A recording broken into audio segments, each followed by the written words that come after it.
The socialist movement in Seattle, Washington, has not come quietly onto the scene in the form of politicians with clandestine motives slowly changing laws. Socialism in the Emerald City is bursting forth loudly and with pride. The fact that it is being taken quite seriously by many in the Pacific Northwest and has a stronger foothold than ever causes it to require more serious examination not only by those in the Seattle metropolitan area, but across the nation as well.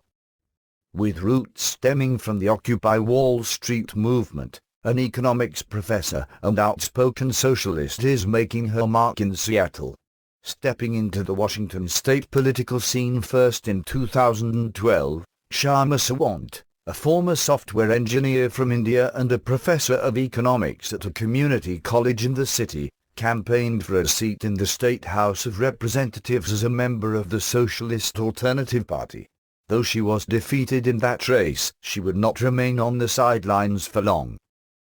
In 2013, Sawant ran for a seat on the Seattle City Council. Painting incumbent Richard Kline as being in the corner for big business interests, she campaigned heavily on a socialist platform and was widely seen to have won the debates. On November 15, Kline conceded the election and a new chapter in Seattle politics began. Having recently come through her first re-election campaign, Sawant is presently leading in ballot counts and is expected to come away with another victory after mail-in ballots are counted. Results are set to be announced on November 24. After she spent much of her first term working on the $15 an hour minimum wage and promising a coming rent control fight, a re-election to the seat is clear confirmation that her constituents align with her politics.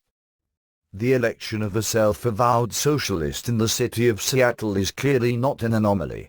It is not a story of a person with deep pockets and political aspirations simply getting lucky.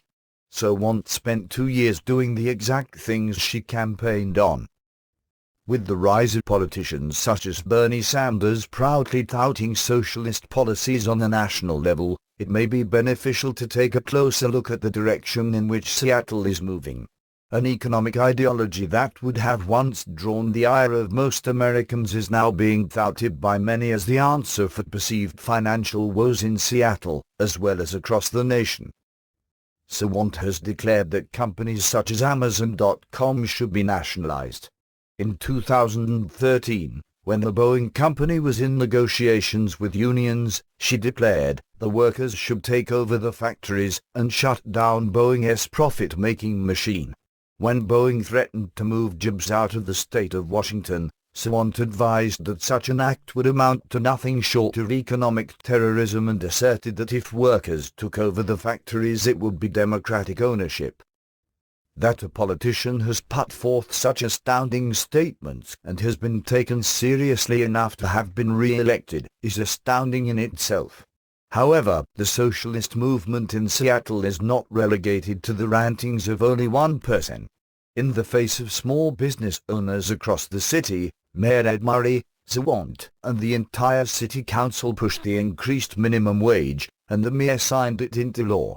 At the time, the New American spoke with a few of those business owners and managers about the harmful effects of such a law, and their comments may be seen in the article, Seattle's Coming $15 Minimum Wage.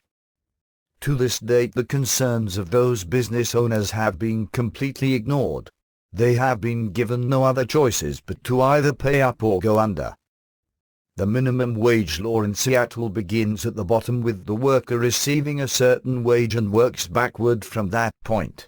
The socialist movement has decided across the board that if a business owner cannot support the wage, then his establishment has no right to remain open.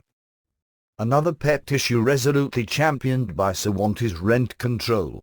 In an interview with the Socialist Alternative last month, she asserted, "Right now, landlords have the right to raise rents by however much they like, 50%, 100%, or even 200%. People can only take stagnating wages and skyrocketing rents for so long before they fight back." The basic belief system being pushed is that the workers, not the owners of a business, have the right to decide the wage rate.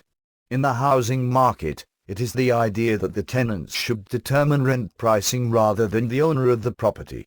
The rent control battle goes to the very heart of a fundamental right of all U.S. citizens, the right to do with one's private property as one likes. Citing income inequality and high rent, the socialist movement is attempting to rewrite our basic economic system. However, socialists have no intention of remaining in one small corner of the nation. According to a Gallup poll from January 2010, a majority of Democrats and other liberals have a positive view of socialism. While there may not be a large number of socialists in office across the nation, the ideology is spreading.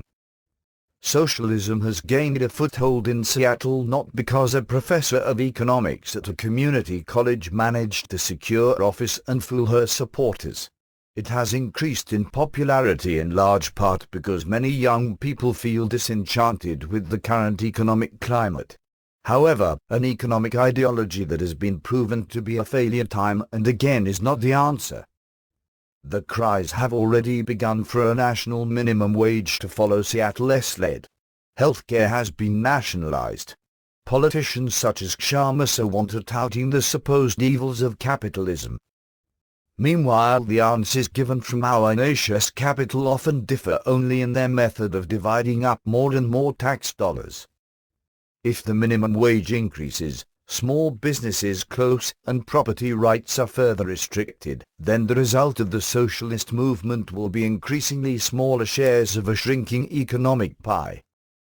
There are indeed logical answers that can move our nation in the right direction: abundant jobs, middle-class wealth, and protections for individual rights, but socialism isn't it. Property rights must be upheld and laws that stifle businesses must be struck down.